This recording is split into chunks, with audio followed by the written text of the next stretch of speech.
सबसे पहले तो मैं आप सबको बहुत बहुत बधाई देता हूँ जनप्रतिनिधि के नाते।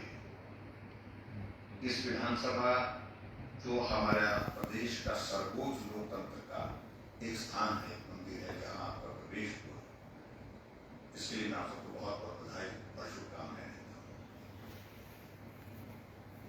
बहुत सारे लोग चुनाव की इस प्रक्रिया में जाते हैं, लेकिन उसके बावजूद इस सदन के अंदर सिर्फ 68 लोग ही प्रवेश करते हैं। तो सहज रूप से इस बात को हमको स्वीकार करना होगा कि एक बहुत महत्वपूर्ण दायित्व आप सबके ऊपर है, जिम्मेवारी है। जो जिम्मेवारी हिमाचल प्रदेश के आने वाले भविष्य को किस प्रकार से हमें बेहतर करना है, उसके लिए हम उस जिम्मेवारी का निर्वहन करने के लिए आगे बढ़ सकते हैं।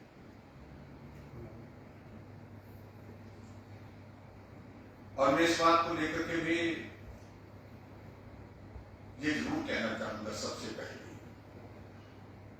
कि जब नेता बन जाते हैं, यानी कि जब विधायक चुन करके आ जाता है, तो नेता शब्द आपके साथ जुड़ ही जाएगा। और जब नेता शब्द जब जुड़ जाता है तो एक चीज को मान करके थोड़ा सा कई बार आशंका रहती है, डर रहती है। जब नेता किसी के साथ शब्द जुड़ जाता है, उसके बारे में अच्छा भी सुना जाता है और बुरा भी सुना जाता है, मतलब देखने को मिलता है। उसके बारे में हर तरह की धारणा लोगों के बीच में परसेप्शन होता है। और खासतौर से जो खतरा एक चीज का रहता है, जब कोई आदमी इस सदन में पहुंच जाता है, चुन करके विधायक बन जाता है, जब लोग उसको माननीय विधायक कहना शुरू कर देते हैं, नेता कहना शुरू कर देते हैं, तो कई बार ऐसा आभास लगता है कि हम तो यहाँ पहुंच गए, हम प्रोटोकॉल में बहुत ऊंचे हैं, हम चीफ सेक्रेटरी से ऊपर हैं प्रोटोकॉल में, हमें सब कुछ आता है, सीखने की कोई जरूरत नहीं, हमें कौन समझा सकता है। ये भाव आता है, सहजता से आ ही जाता है, कहीं में थोड़ा है तो कहीं में ज्यादा है। तो मेहरबानी करके सबसे बहुत जो जरूरत सबसे पहले है कि पहले कदम में इस भाव को रोकने की कोशिश करें। आदमी सीखने के लिए, और सीखने की प्रवृत्ति हमेशा आदमी को जीवन भर रखनी चाहिए। ये जो ट्रेनिंग का 2 दिन का सेशन, मुझे लगता है ये बहुत अच्छी बात है। हमारे टाइम में भी हुआ था, लेकिन वो आधा पूरा हुआ था, ज्यादा उसमें नहीं हो पाई थी उसमें। लेकिन मुझे इस बात की खुशी है कि एक एफर्ट्स उस दिशा में कि हम अपने बेसिक चीजों को, कॉन्सेप्ट को समझें और समझ करके उसके बाद उसके अनुरूप हम काम करें, व्यवहार करें। तो इसलिए मैं सबसे पहले इस बात पे मैं जिक्र कर रहा हूं, जो सबसे बड़ी खराबी हम लोगों की होती है, जब नेता शब्द छूट जाता है, विधायक साहब, माननीय विधायक साहब, लोकप्रिय विधायक साहब, ऐसे शब्दों का जब सार्वजनिक मंच से बार बार उच्चारण होता है, हमारे संबोधन से पहले, हमारे संबोधन के बाद, हमारे संबोधन के दौरान, तो अच्छा तो लगता है, लेकिन वो एक भाव जागृत कर देता है कि हम बड़े हो गए, और बड़े होकर के हमको सीखने की आवश्यकता नहीं है और सिखाने की कोई आवश्यकता नहीं है, अनसा आता है। इस भाव को सबसे पहले मुझे लगता है कि हमको थोड़ा रोकना चाहिए। जानकारी किसी विषय पर होना भी अच्छी बात है, लेकिन संपूर्ण जानकारी कभी perfection can never be achieved. हमेशा जीवन में सीखने की गुंजाइश सदैव रहती है। इस बात को हमको पहले दिन से मान करके चलना चाहिए, और इसलिए आदमी जब तक है इस दुनिया में, तब तक सीखने की अगर प्रवृत्ति अगर रखता है, तो मैं कह सकता हूं कि वो आदमी अंत तक जीता है। जो सीखने की प्रवृत्ति छोड़ देता है, समझने की प्रवृत्ति छोड़ देता है, वो जीता है, लेकिन वो जीवित होकर नहीं होता है। इस बात को मुझे लगता है कि सबसे पहले की आवश्यकता है। और समाज में देखिए, अब आप विधायक चुन करके आ गए, अब आपको एक बार एक शब्द तो जुड़ गया, माननीय विधायक साहब, और कहीं सड़क पे चल रहे हैं, ओ एमएलए साहब, विधायक साहब, ऐसा शब्द तो होता ही, तो स्वाभाविक रूप से एक पहचान आपकी उसके कारण होती है। लेकिन हमारा आचरण, हमारा व्यवहार उसके जो जनता की अपेक्षा है, देखिए पहली बार जीतना सरल हो जाता है, यही भाव होता है यार भाई पुराना आदमी काफी देख लिया, बदलो उसको। आपको जाने बिना पहचाने बिना बहुत सारे लोग वोट दे देते हैं, सहयोग देते हैं, जीत करके आ जाते हैं। लेकिन एक बार जीतने के बाद आपके पास, आपको लोगों को देखने के लिए आपके पास दो आंखें हैं, लेकिन लाखों आंखें आपकी तरफ है जो आपको देख रही है। आप पहले किस तरह कैसे व्यवहार करते थे और चुनाव जीतने के बाद, विधायक बनने के बाद कैसे व्यवहार कर रहे हैं। आप पहले कैसे कपड़े पहनते थे और उसके बाद अब कैसे, आपका लाइफस्टाइल में क्या चेंजेस आ गए। ये सारी चीजों को लोग बहुत बारीकी से देखते हैं और उसी पर परसेप्शन बना देते हैं। अब यहाँ आज जी कह रहे थे कि छठी बार के विधायक हैं, ये काम बहुत कठिन हो गया है। मैं इस बात इसलिए कह रहा हूँ, हम चाहते हैं कि आप लोग 23 लोग तो पहली बार यहाँ पर चुन करके आए, 23 और मुझे लगता है कि ये हिमाचल प्रदेश की विधानसभा के अंदर शायद मिलकर काफी अरसे के बाद एक बड़ा नंबर एक चुने हुए प्रतिनिधि जो पहली बार है। और सबसे बड़ी बात, अच्छी बात मुझे ये लग रही है कि यहाँ जितने भी लोग यहाँ पर जो चुन करके आए हैं, सब उम्र के हिसाब से बहुत अभी उम्र में बहुत छोटे हैं, यंग है, यानी कि एनर्जी है, आपके पास ताकत है और एक विजन के साथ आप लंबे समय तक काम कर सकते हैं। तो इसलिए परसेप्शन अपने बारे में ठीक होना, ये रखना, ये और कोई नहीं करेगा, ये आपको ही रखना पड़ेगा, ये आपकी ही जिम्मेवारी है। तो इस बात को आप पहले दिन से मान करके चले। परसेप्शन खराब हो, क्या बोलता है कि हर आदमी के बारे में परसेप्शन बढ़ता है, मैं आपको परसेप्शन बड़ा कॉन्सेप्ट है, मीडिया वाले भी बनाते हैं, ये तो लगे ही रहते हैं, लेकिन लोग भी बनाते हैं। कैसा है, आदमी तो अच्छा है लेकिन विधायक के बारे में, लेकिन परसेप्शन क्या बन गया, आदमी तो अच्छा है लेकिन काम नहीं करता है, परसेप्शन बन गया। आदमी तो अच्छा है, कड़वा बोलता है लेकिन काम करता है, ये अलग परसेप्शन बन जाता है, अलग तरह के आदमी के बारे में परसेप्शन बन जाता है। लेकिन ये भी परसेप्शन बन जाता है कि यार आदमी ना अच्छा बोलता है ना काम करता है, ये भी परसेप्शन बन जाता है। तो इसलिए परसेप्शन जो है नेता के बारे में बहुत इंपॉर्टेंट है, जो आगे एक बार कैरी कर दिया हो गया, उसको फिर बीच में रोकना बहुत कठिन होता है। जगदेव चंद जी थे, जगदेव चंद जी, उनके बारे में उनके सामने जाने से बाद 10 बार सोचते थे, बाहर पूछते थे, जो अंदर मिल करके आते थे कि मूड कैसा है, मालूम क्या है कि वो ठीक तरह से बात ही करते थे, सीधा दूधड़ा करके बात करते थे, कहां से आया तू, ऐसे करके ही बोल देते थे और सीधे बोल देते थे, क्या काम आना जरूरी था, है क्या समझ रखा, ऐसा करके वो बात हम कई बार हमने उस दौर को देखा नहीं। लेकिन परसेप्शन उनके बारे में क्या बहुत बुरा होते हैं, लेकिन ये भी बात, जो काम होने वाला होता था उस काम को करके ही देते थे, गाली भी देते थे, कड़वा भी बोल देते, गाली के मतलब कड़वा बोलते थे, लेकिन उसके बावजूद काम करते थे। ये उनके बारे में परसेप्शन एक बड़ा क्लियर परसेप्शन, आज दुनिया में नहीं है, लेकिन ये उनके बारे में परसेप्शन था और ये सच्चाई थी। और इसी तरह से कई बार परसेप्शन ऐसा बनता है कि आदमी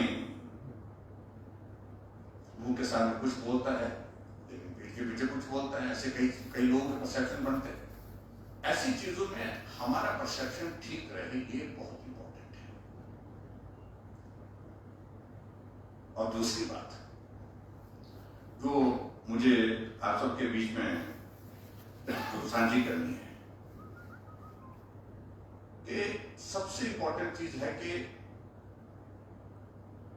जब तक आप जनसभा में, पब्लिक प्लेटफॉर्म में कहीं बाहर बोल रहे हैं, वो अलग तरह की परिस्थिति होती है, लेकिन जब हाउस के अंदर आपको परफॉर्म करना है, हाउस के अंदर बोलना है, तो आपको वो जनसभा का हिस्सा, जनसभा की तरह नहीं बोल सकते।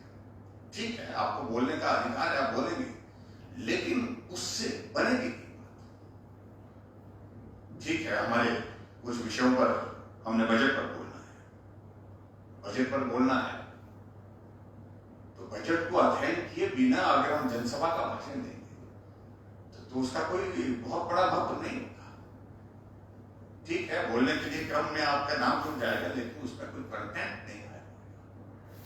इसलिए अपनी बात में सबसे महत्वपूर्ण चीज है कि बजट पर बोलें तो फैक्ट्स के साथ बोलें, फिगर्स के साथ बोलें, और उसके साथ जो इंपॉर्टेंट जो चीजों को लेकर के आपको सुझाव लेनी है, सुझाव देने की बात का जिक्र इस सदन में करना चाहिए। क्योंकि एक चीज अब ये हो गई है कि पहले टेक्नोलॉजी का बहुत बड़ा इतना उपयोग नहीं होता था। अब टेक्नोलॉजी का उपयोग इस कदर हो गया कि हिमाचल की विधानसभा तो पूरे देश भर में पहली है, तो ई विधान के क्रम में काम करने में सबसे पहले शुरुआत यहां से।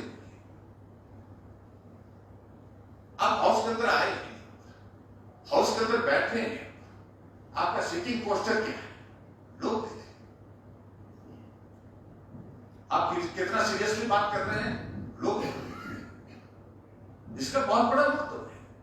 आप हाउस में कितनी देर तक बैठे, कितनी बार बाहर उठ करके चले गए, आप हाउस में बैठ करके सो रहे थे, ये सारी चीजों को लेकर लोग जो है आप देखना कि आप हाउस के अंदर जो आपका जो सारी चीजों को लेकर के यहाँ पर जो सारा दिन भर का जो शेड्यूल रहता है, उस शेड्यूल में एक भी चीज अगर छोटी सी भी चीज अगर ऐसी चले जाती है तो लोग उसी को पकड़ते हैं, उसी पार्ट को। अगर सो रहे हैं तो उसी को पकड़ेंगे। आप चाहे 4 घंटे बिल्कुल अलर्ट होकर बैठे, लेकिन उसी की क्लिपिंग जो है वो वायरल होकर के जो है हमने जनप्रतिनिधि के नाते विधायक महोदय को भेजा है फोन करके, लेकिन वो तो वहां पर सो रहे हैं। आप जितना मर्जी क्लैरिफिकेशन देते रहो, आप जितना मर्जी बोलते हो कि नहीं कोई नहीं सुनो, क्योंकि वो टेक्नोलॉजी ने आपका चेहरा उस रूप में वहां पर प्रस्तुत कर दिया। तो उसका मतलब क्या हो जाता है कि जनप्रतिनिधि के नाते आपके उस क्षेत्र में आपके बारे में जो एक धारणा है उस पर असर होता है कि हमने जिन आदमी को जिसको चुन करके भेजा, विधायक को चुन करके भेजा, वो विधानसभा के अंदर हमारी बात को उठाने के बजाय सो रहे थे। बात छोटी सी होगी, कभी जीवन में ऐसा दौर आ जाता है, कभी कभी ऐसी परिस्थिति होती है। तो इसलिए ये बहुत इंपॉर्टेंट है कि आपका हाउस में बैठना और बैठना भी अलर्ट होकर के बैठना, एक्टिव पार्टिसिपेशन, ये बहुत महत्वपूर्ण है। इसके अतिरिक्त जो दूसरा विषय जिसको लेकर के मैं जनरली कहना चाह रहा हूं कि अब लोग चाह रहे होंगे आप क्षेत्र के अंदर, आपके विधानसभा क्षेत्र के अंतर्गत इश्यूज है, वो देंगे आपको, ये देंगे वो देंगे, सारी चीजों को देंगे कि ये भी ये मांगे उठाओ, वो मांगे उठाओ। आज से ही हमको बोलना शुरू कर दिया लोगों ने कि भी आपने सेशन आ रहा है तो बजट में आपने ये बोलना है, ये सेशन ये उठाना है। तो सारी चीजें आप याद नहीं रख पाते, लेकिन नोट करते रहना चाहिए। ये आदत डालना ये बहुत इंपॉर्टेंट है। और ताकि हाउस के अंदर जब सेशन का आपका दौर होगा तो सेशन के दौरान आप उनमें से जो इंपॉर्टेंट इश्यूज आपको लगते हैं उन इश्यूज को लेकर के आप यहाँ पर नियम के मुताबिक नोटिस दे सकते हैं, नियम के मुताबिक क्वेश्चन लगा सकते हैं, नियम के मुताबिक उस पर डिस्कशन ले सकते हैं, ताकि उस विषय को लेकर के उसकी गंभीरता, उसका इम्पैक्ट उस क्षेत्र के अंतर्गत जो जाएगा उसको आप कर सके। जनप्रतिनिधि के नाते ये आपसे एक एक्सपेक्टेशन होती है लोगों की। इसलिए ये बहुत इंपॉर्टेंट है अपने क्षेत्र के मुद्दों को उठाना, और जो बहुत ही महत्व के मुद्दे हैं उनको उठाना, और उठाने के बाद उनके आज टेक्नोलॉजी में आपको सारी चीजें उपलब्ध है, विधानसभा से आपको रिकॉर्ड मिलता है, तो आप क्षेत्र के लोगों को सोशल मीडिया के माध्यम से वो जब जानकारी देंगे तो सोशल मीडिया के माध्यम से आपका काम हो चला हो। ये जरूरी नहीं होता कि विधानसभा के अंदर आप कोई इशू उठा के उसका समाधान हो जाएगा, कभी ये संभव नहीं होता और ज्यादातर होता नहीं। लेकिन फिर भी उसके बावजूद एक जनप्रतिनिधि के नाते आपने महत्वपूर्ण भूमिका निभाई, उनने आपने अपना उस क्षेत्र का मुद्दा उठाया जो उसका एक ज्वलंत मुद्दा है, और उस मुद्दे को लेकर के लोगों के बीच में पॉजिटिव एक आपके बारे में एक धारणा बनेगी। यार बात तो उन्होंने कही, जोरदार तो कही, ठीक तरह से कही, बात कही, लेकिन होगा काम या नहीं होगा, लेकिन उसके बावजूद हमारा मुद्दा तो तो लोगों को संतुष्ट करने के लिए ये भी आपके पास एक जरिया है विधानसभा के अंदर। ठीक है, बाहर को आप लोगों के बीच में जाएंगे, लोगों की एक्सपेक्टेशन, क्योंकि देखिए मैं एक बात कहूंगा, लोगों की एक्सपेक्टेशन बहुत ज्यादा होती है। नियम के हिसाब से काम होना, इस बात को तो लोग समझते हैं, लेकिन ऐसी भी एक्सपेक्टेशन रहती है जो नियम के हिसाब से नहीं है, उसको भी करने की एक्सपेक्टेशन रहती है, उसके लिए भी उम्मीद करते नहीं। तो मान लेती तब सरकार का ऐसे बोलते हैं, सरकार फायदे नहीं होता है। नियम के हिसाब से, मेरिट के हिसाब से आप बोलेंगे जी कोई मेरिट के हिसाब से होगा, जी मेरिट के हिसाब से तो होगा जी, वो तो होगा ही होगा, आप उसके लिए भेजे, ऐसे बोलते थे। कई बार सीधे ही प्रश्न खड़ा कर देते। लेकिन ऐसे में कई बार आदमी हर्ट होता है, लेकिन फिर भी हमको अधिक रहना है जो चीज नियम के हिसाब से। अब देखिए, एक दौर था वो बीत चुका है जब 15 पैसे के कार्ड पर नियुक्ति पत्र जारी होते थे सरकार। 15 पैसे का कार्ड नहीं होता था, क्या बोलते हैं उसको, पोस्ट कार्ड। मेरे विधानसभा क्षेत्र से ठाकुर करण सिंह जी हिमाचल प्रदेश की विधानसभा के अंदर 4 बार, और फाइनेंस मिनिस्टर वही रहे हैं आज से पहले मुझे, और उनके बाद भी मैंने देखा कि फाइनेंस किसी दूसरे के पास फाइनेंस मिनिस्टर थे। आज भी मैंने अपने आंखों से वो पत्र पढ़े। वो दौर था जब किसी की नियुक्ति के लिए, गार्ड के लिए, मास्टर के लिए, कोई किसी इसके लिए लगाने के लिए सीधा ही 15 पैसे का ओपन कार्ड पर चिट्ठी आती थी कि आपको इस जो है वो आपकी ये नियुक्ति के लिए आदेश दे दिए गए हैं और आप जाकर के ज्वाइन करेंगे।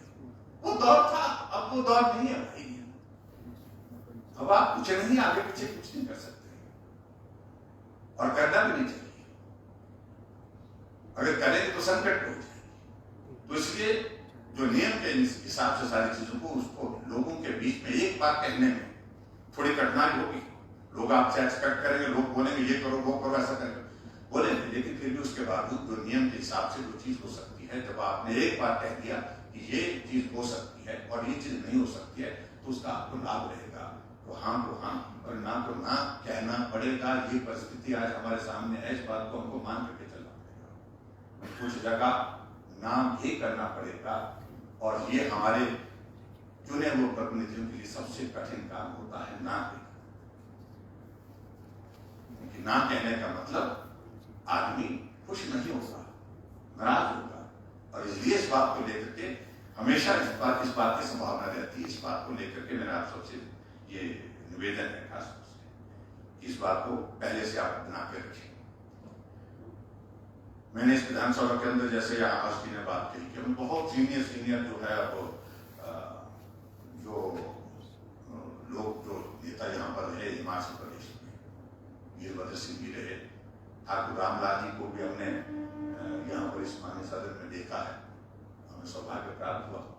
हमने जेबीआर काठी साहब को, वो हमेशा बोलते कम थे, लेकिन जब बोलते थे बहुत, वो कभी हिंदी में नहीं बोलते थे, अंग्रेजी में ही बोलते, इंग्लिश में बोलते, लेकिन धारा प्रभाव बोलते थे, बहुत अच्छा बोलते थे। और ये भी तय होता था कि समय उनका निर्धारित होता, 3 बजे 4 बजे के बाद उनके जाने का वो कहते चले जाते कि भैया जो है अब आपकी कार्रवाई आप संभालिए, आपको बोलिए, पूरा हमारा समय हो गया। और दूसरी सबसे इंपॉर्टेंट चीज उनकी होती थी, जब हाउस में कभी इस तरह की परिस्थिति हो जाती थी कि आमने सामने ऐसा एक गतिरोध हो जाता था, क्योंकि स्वाभाविक है, सत्ता पक्ष और विपक्ष जब आमने सामने है तो सौहार्दपूर्ण माहौल में कुछ चीजें होंगी, लेकिन कुछ सौहार्दपूर्ण वातावरण में नहीं होंगी, कुछ तथ्य होगी।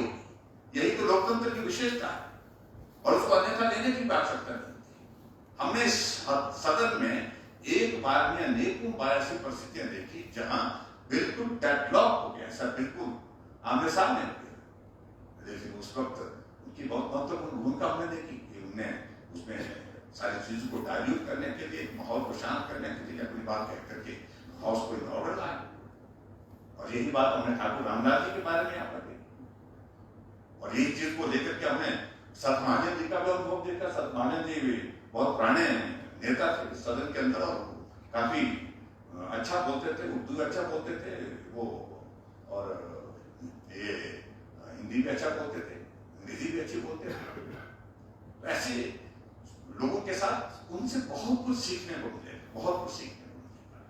ये इस बात को लेकर के हमको खुशी है कि बहुत सारे लोग यहाँ इस माननीय सदन में, चाहे वो वीरभद्र सिंह जी रहे, आदरणीय कोमल जी रहे, जी खाची जी रहे, ठाकुर रामलाल जी रहे, सर महाजन जी रहे, उन सबके साथ हमको काम करने का मौका मिला, तो इसलिए बहुत सारी चीजें सीखी हैं उनसे।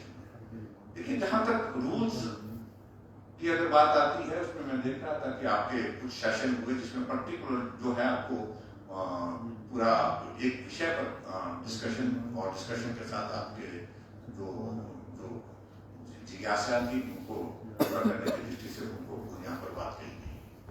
वो तो है ही, वो टेक्निकल चीजें, वो सारी चीजें हैं, लेकिन मैं जो कह रहा हूँ वो व्यवहारिक चीजों को लेकर के आप सबके बीच में, और इसके अतिरिक्त जो चीज मैं जीवन में मैं महसूस करता हूँ, कम्युनिटी की मीटिंग्स। कई बार हम ऐसा सोचते हैं कि ये कमेटी की मीटिंग का मतलब ये है कि यार हाजिर लग गए, ये भाव नहीं रखना चाहिए। कमेटी की मीटिंग में कई बार क्या हो जाता है कि आते हैं, हम हाजिरी लगाते हैं और उसके बाद रजिस्टर में चले जाते हैं, ये वो अच्छी है। कमेटी की मीटिंग में पूरा कोरम होना चाहिए। और मैं इस बात को कहता हूँ, किसी ऑफिसर को ठीक करने के लिए कमेटी की मीटिंग में रहना बहुत आवश्यक है। जो खिंचाई जो उनकी वहां पर इन्वोक की जा सकती है, वो आप कभी नहीं कर सकते। वहां आपकी एक टीम होती है, और कमेटी की मीटिंग जब होती है, जब कमेटी की मीटिंग होती है, तो ऑफिसर आपको कहूं कि बिल्कुल डर करके आते हैं, डरे हुए आते हैं, और डर करके वहां पर करते हैं वो। और कुछ कई बार तो ऐसी स्थिति होती थी, हमारे पीएसी कमेटी में भी रहा लंबे समय तक, बीओसी कमेटी में भी रहा, और कुछ बहुत सारी कमेटी में चेयरमैन के नाते भी हमने काम किया। लेकिन जब कमेटी में गंभीरता के साथ आप जब वहां पर प्रश्न करते हैं, पूछते हैं, उनसे जवाब मांगते हैं, तो वो एक बहुत बड़ा एक ऑफिसर को, ये विधायक कौन है, ये विधायक किस प्रकार से सारे इश्यूज को जो है वो समझता है, किस प्रकार से उठा रहा है, एक सहजता से उसको मालूम पड़ जाता है कि ये विधायक जो है ये जानकारी रखता है। अगर आप गुनगुना देंगे, और हमेशा कोशिश यही रहनी चाहिए होती है कि ऑफिसर्स कमेटी की मीटिंग में ऑफिसर्स को अंदर समन कर, हाउस में अंदर बुलाने से पहले इंटरनल हमको पहले होमवर्क करना चाहिए, और वो होता ही था। पीएसी की कमेटी में, बीओसी की कमेटी में, एस्टीमेट की कमेटी में हमेशा हम लोग यही करते थे। 2 दिन की बैठक होती थी, पहले दिन इंटरनल का मतलब कि पहले हम प्रश्न निकाल देते थे, जो हमने पूछने हैं, जो जिन विषयों पर बात करनी है, और उसके बाद दूसरे दिन ऑफिसर्स बुलाते थे, और फिर मीटिंग होती थी, और 3-3 घंटे की मीटिंग होती थी। ऑफिसर की कुछ की स्थिति तो ये है कि रोना नहीं आता था, सब कुछ होता था। जो ऑफिसर आपके कामकाज में भी थोड़ा सा इस तरह के करते हैं, कैजुअली देते हैं, तो वहां आपको एक अवसर है, एक अपॉर्चुनिटी है, तो इसलिए कमेटी की बैठक बहुत महत्वपूर्ण है, और वो अध्ययन करके, स्टडी करके आपको सारा वहां पर अपना प्रश्न करना और पूछना चाहिए। ये मैं आप सबसे निवेदन करना चाहूंगा कि इसको हमेशा अध्ययन में रखें। इसके अलावा एक इंटरेक्शन एनालिसिस का, हम आए तो हाउस में बैठे, अपने रास्ते चले गए, विपक्ष वाले अपने रास्ते, सत्ता वाले अपने रास्ते। देखिए, हम विधायक हैं, ये हाउस है, सत्ता पक्ष विपक्ष दोनों, तो ये भाव नहीं रहना चाहिए। यहाँ ठीक है, मेरी विचारधारा के मुताबिक जिस दर से मैं हूँ, जिसको मैं रिप्रेजेंट करता हूँ, मैं उसके पक्ष में बात करूंगा, दूसरे पक्ष में बात करेगा, लेकिन उसके बावजूद एक इंस्टीट्यूशन है, हम विधायक हैं, और विधायक का मतलब 88 लोग हैं, सबके सब चुने हुए प्रतिनिधि हैं। ये सम्मान हमेशा एक दूसरे के प्रति देना चाहिए, ये बहुत इंपॉर्टेंट है। कई बार हम ऐसी परिस्थिति पैदा कर देते हैं कि यहाँ इस हाउस में ऐसा कुछ कह देते हैं जिसके कारण जो है वो एक उस इंस्टीट्यूशन पर जो है वो आ जाती है, यानी कि एक हमारा रिलेशन, एक हमारा एक संबंध जो है वो मतलब संबंध जो है वो खराब हो जाता है। उस सारी चीज को लेकर के हमने देखा कि हाउस में खूब उत्तम हाथ से मतलब यानी कि पूरी जवानी से जितना हो सकती है, लेकिन उसके बाद आओ फिर लंच के टाइम होने का काम मिल करके हम भोजन करते हैं, मिल करके हम बात करते हैं। फिर उसके बाद वहां बोलते यार तुमने ये बात गलत उठाई, तो अपनी बात वहां पर कहनी चाहिए कि तू उठाई है तो तर्क ये था। तो ये मुझे लगता है कि ये बहुत ही जीवंत मतलब जिसको जीवित जिसको बोलते हैं एक माहौल में हम सब लोगों को सदन के अंदर जो है वो डिबेट में पार्टिसिपेट करना चाहिए और उसके बाद रिलेशनशिप में आपको मेंटेन करनी, ये बहुत इंपॉर्टेंट है। डिबेट के कारण रिलेशनशिप हमारी स्पॉइल हो, ये गुंजाइश नहीं करनी चाहिए, ये बहुत इंपॉर्टेंट है। इसके अतिरिक्त एक और चीज तो हम स्टडी इस पर जाते हैं, टूर पर भी जाते हैं, एक्सपोजर विजिट पर जाते हैं, कमेटी टूर पर जाते हैं, जिसको हम सीधी भाषा में बोले कमेटी टूर पर जाते हैं। कमेटी में आप लोग बनाए गए हैं। कुछ लोग सोचते हैं कि एक ही चीज सोचते हैं कि भाई ये घूमने फिरने का तो है, ठीक है, उसमें आप जाएंगे, आप मुंबई भी जाएंगे, आप गोवा भी जाएंगे, आप दूसरी जगह जाएंगे, तीसरी जगह जाएंगे, विद इन स्टेट भी होता है टूर। लेकिन कुछ लोग को हमने देखा कि वो इतने व्यस्त हो रहते हैं, इतने व्यस्त रहते हैं कि कमेटी टूर में जाते ही नहीं, पूरे 5 साल ही नहीं जाते। मेहरबानी करके ये बहुत जरूरी है, बहुत आवश्यक है, टूर पर जाना चाहिए। आपको बाहर जाकर के भी सीखने का अवसर मिलेगा, जानने का अवसर मिलेगा, दूसरी स्टेट के साथ आपको इंटरेक्ट करने का मौका मिलेगा। वहां योजनाएं किस प्रकार से चल रही है, उनका एग्जीक्यूशन, उनका इम्प्लीमेंटेशन कैसे हो रहा है, उन सारी बातों को लेकर के आपके पास बहुत जितने भी कमेटी टूर पर जाते हैं उसकी यादें जो है 20 साल बाद भी 10 साल बाद भी ताजा रहती है। हम और ठाणे जी गए थे, पोर्ट ब्लेयर गए थे, और पोर्ट ब्लेयर का वो टूर हमारा बहुत ऐसा यादगार छोटे कई बार हम इन सारी चीजों को लेकर के यार बहुत बिजी है भाई, आप देखिए कॉन्स्टिट्यूंसी में जितना भी व्यस्त होंगे, लेकिन इन चीजों के लिए समय जरूर निकालना। ये जीवन में आपको देखिए 5 साल आपके पास है, 5 साल के बाद अगला जो है काम जनता के पास होता है। तो इसलिए 5 साल के इस कार्यकाल में हमको अपने जो इस इंस्टीट्यूशन की जो चीजें हैं उनको स्ट्रेंथन करना, उनके माध्यम से चीजों को सीखना, उनके माध्यम से चीजों को ग्रहण करना, ये बहुत इंपॉर्टेंट है।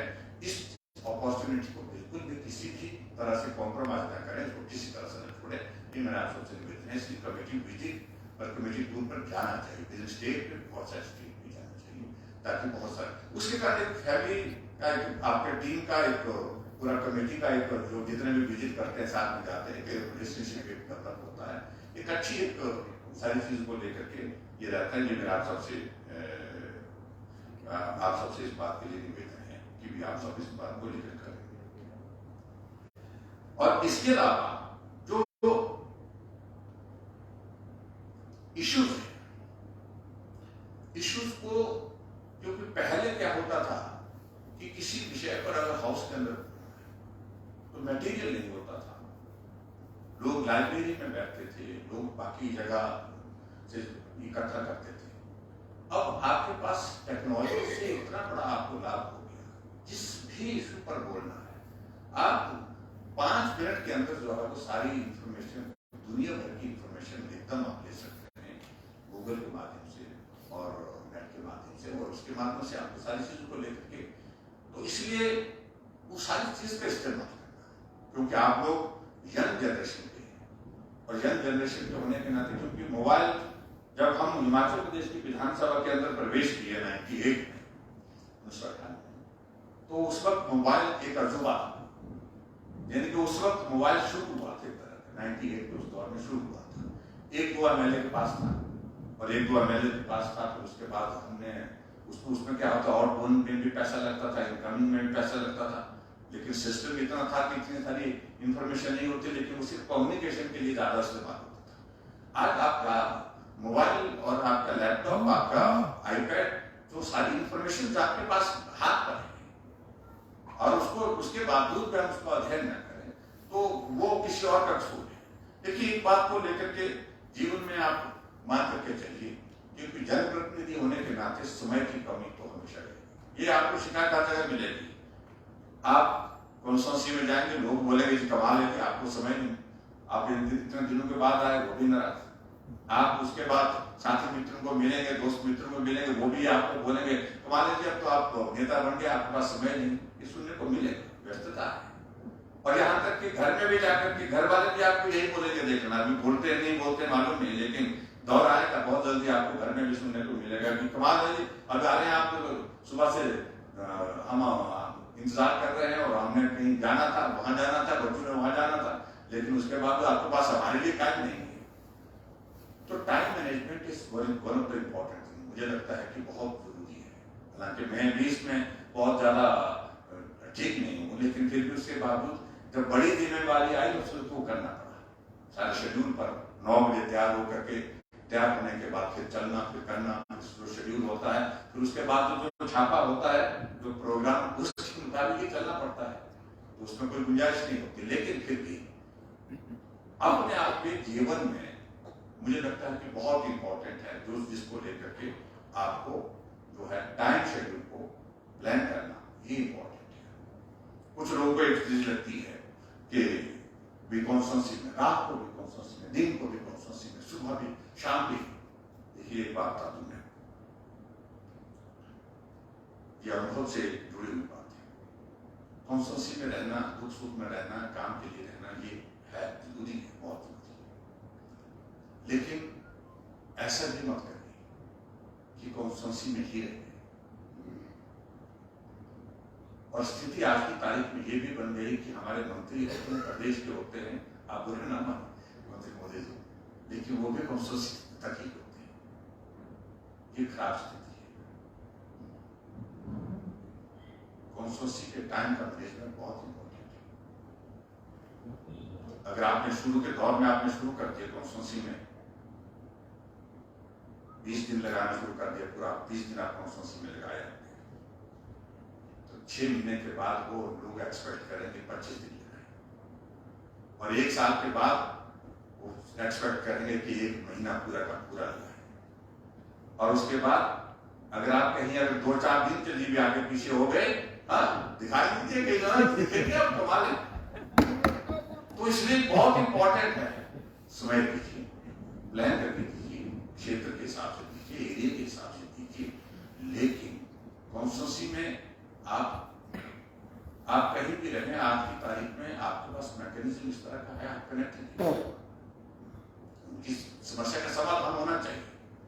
लेकिन मेहरबानी करके इतना भी मत करें। हमने कुछ एमएलए को देखा कि सुबह से शाम, रात दिन वो कॉन्स्टेंसी में है, लेकिन 5 साल के बाद आप वापिस नहीं आ पाए। क्योस नहीं करना चाहिए, प्लान करनी चाहिए। धीरे धीरे कॉन्स्टेंसी के लोग इस सारी चीज को स्वीकार करने लगते हैं, आदत पड़ जाएगी, उनको लग जाएगा, मालूम पड़ जाएगा कि भी ठीक है कि विधायक महोदय इतनी तारीख से इतनी तारीख आ रहे हैं, तो आ रहे हैं उसमें। तो ये मुझे लगता है कि ये भी एक मैनेजमेंट के पार्ट है, क्योंकि इसलिए मैं ये सारी चीजें बता रहा हूँ। हम चाहते हैं कि आप लोग बार बार जीते, कई बार जीते, इसलिए हम चाह रहे हैं। तो इसलिए ये चीजों को लेकर के हमने बहुत सारे साथियों को देखा कि वो सीधा दौड़ करके शिमला की बात शिमला ये ठीक है, कॉन्स्टिट्यूंसी में रहना है, लेकिन फिर भी उसके बाद टाइम मैनेजमेंट बहुत ज्यादा, क्योंकि एक्सपेक्टेशन का लेवल लोगों का इस कदर ना हो जाए कि वो बहुत ज्यादा आपकी एक दिन की एक्सेस को भी टॉलरेट करने की स्थिति में ना हो। ये स्थिति नहीं आनी चाहिए। ये इंपॉर्टेंट चीज है, मुझे लगता है मैनेज करनी चीजों को, और ये बहुत इंपॉर्टेंट है। मुझे लगता है कि सारी चीजों को लेकर भी सोचना चाहिए। बाकी जहाँ हाउस के अंदर सबसे बड़ी इंपॉर्टेंट चीज है कि ये हाउस चेयर के माध्यम से चलता है, माननीय अध्यक्ष महोदय के आदेशानुसार चलता है।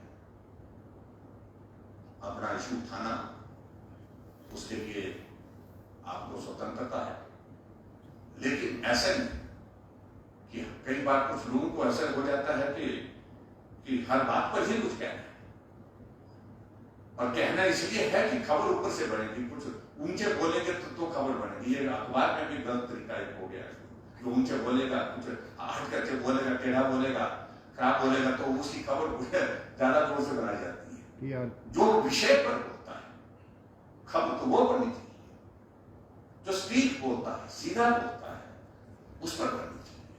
लेकिन उसके बावजूद मेरा मीडिया के मित्र इस बात को अन्यथा ना, लेकिन ये बन गई। और कुछ लोग इसी बात को लेकर के कि खबर कैसे बननी है आज की, उसके लिए करना है, लेकिन खबर से महत्वपूर्ण है मुझे विषय पर बोलना है, और वो विषय क्योंकि आपका बोला वो आपकी इस विधानसभा के अंदर अक्षरशः रिकॉर्ड हुआ है। आने वाले समय में जनरेशन के बाद भी आपका इस विधानसभा के अंदर आपने किस विषय पर कब क्या बोला है, जो आपकी जगह चुन करके कोई बाद में आएगा, कोई आदमी आएगा या दूसरा कोई आदमी जानना चाहेगा तो उसको मालूम पड़ेगा कि क्या बोला है। इसलिए बहुत रेलेवेंट बोलना, ज्यादा बोलना आवश्यक नहीं होता है, लेकिन रेलेवेंट बोलना बहुत आवश्यक होता है, ये क्योंकि सारी चीजें रिकॉर्ड कर जा रही है। तो इसलिए मेरा आप सबसे यही निवेदन है कि छोटी छोटी चीजें व्यापार से संबंधित हैं, उन चीजों को लेकर के हम थोड़ा जरूर सजग रहें। और जैसे कहा कि किसी के बारे में कोई जानकारी हासिल करनी, किसी उसके खानदान की, उसके पास जगह जमीन कितनी है, उसके पास उसके सारी हिस्ट्री क्या है, तो उसको एक ही सलाह देनी चाहिए, चुनाव में भाग मिल जाता सारा कुंडली निकाल करके लोग निकाल कर दे देते। तो इसलिए अब आपकी कुंडली सबके पास खोद करके निकालेंगे, इसलिए क्योंकि अब जनप्रतिनिधि, अब जनता के प्रतिनिधि हैं कि इस विधायक का क्या है, इसका क्या है, इसका क्या है, तो सारी चीजों को लेकर तो इसलिए लाखों नजरें आपको देख रही है, आप लोगों को सिर्फ दो नजर से देख, दो आंखों से देख रहे हैं, ये बहुत महत्वपूर्ण विषय है। इसलिए इन सारी चीजों को लेकर के मेरा आपसे विनम्र निवेदन है कि इन चीजों का ख्याल रखें, और मैं उम्मीद करता हूँ कि अच्छा होगा, बहुत अच्छा होगा, और आप सब बहुत सारी चीजों को लेकर के संजीदगी के साथ जो चुने हुए प्रतिनिधि जो पहली बार आप सब आए इस माननीय सदन में, इस सदन की गरिमा को भी बढ़ाएंगे, इस सदन की गरिमा को बढ़ाने के साथ साथ में आप बहुत वैल्यूएबल कॉन्ट्रीब्यूशन जो है हिमाचल प्रदेश की विधानसभा के आने वाले समय में देंगे, ऐसा मुझे पूरा विश्वास है। माननीय अध्यक्ष महोदय जी का मैं धन्यवाद करता हूँ कि आपने समय निकाला, समय दिया, उसके लिए मैं